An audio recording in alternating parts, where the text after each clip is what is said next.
విజయవాడ ఉత్సవంలో పాల్గొనడం సంతోషంగా ఉందని మాజీ ఉప రాష్ట్రపతి వెంకయ్యనాయుడు అన్నారు. విజయవాడ ఉత్సవంను మాజీ ఉపరాష్ట్రపతి వెంకయ్యనాయుడు మంత్రి నారా లోకేష్ ప్రారంభించారు. విజయవాడ ఉత్సవంతో విజయవాడ ఉత్సవ్ గొప్పతనాన్ని ప్రపంచానికి చాటి చెబుతోందని అన్నారు. రాజధాని విజయవంతం కావాలంటే ఎడ్యుకేషన్, ఎంటర్టైన్మెంట్ అవసరమన్నారు. విజయవాడ అంతర్జాతీయ విమానాశ్రయం రాబోయే రోజుల్లో మరింత అభివృద్ధి చెందుతుందని వెంకయ్యనాయుడు ఆకాంక్షించారు.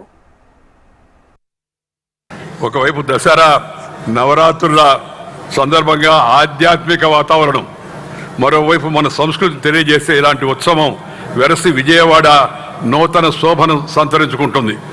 ఇంద్రకీలాద్రి మీద వెలిసిన దుర్గమ్మ దర్శనానికి ఈ నవరాత్రుల్లో దేశ విదేశాల నుంచి ఎంతోమంది భక్తులు విచ్చేస్తూ ఉంటారు.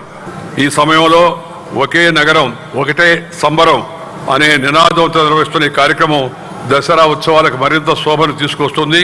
విజయవాడ గొప్పతనాన్ని ప్రపంచానికి కూడా తెలియజేస్తుంది నా అభిప్రాయం.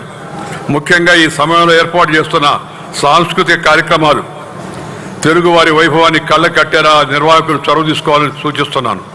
ఈరోజు వేదిక పైన రాష్ట్ర మంత్రులు, అలాగే మన యొక్క పార్లమెంట్ సభ్యులు, శాసనసభ్యులు అందరూ కూడా ఒకే వేదికపై వచ్చి ఈ విజయవాడ ఉత్సవాన్ని నిర్వహించడం చాలా సంతోషకరం అని చెప్పని నేను భావిస్తూ వారందరికీ కూడా అభినందనలు తెలియజేస్తున్నాను.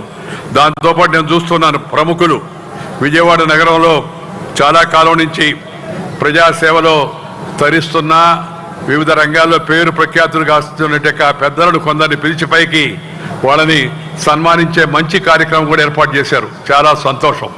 ఎప్పుడు కార్యక్రమాలు చేపట్టినా మంచి ఉద్దేశంతో, మంచి భావనతో, మంచి చేసే వాళ్ళని మనం గౌరవించుకుంటూ ముందుకు వెళ్లాల్సిన అవసరం ఉంది. కళా, సాహిత్యం, భాషా రంగాల్లో విశేషమైన చరిత్రకు సాక్ష్యంగా నిలిచిన విజయవాడ తెలుగువారి చరిత్రను మనకందరికీ కళ్ళకు కడుతుంది.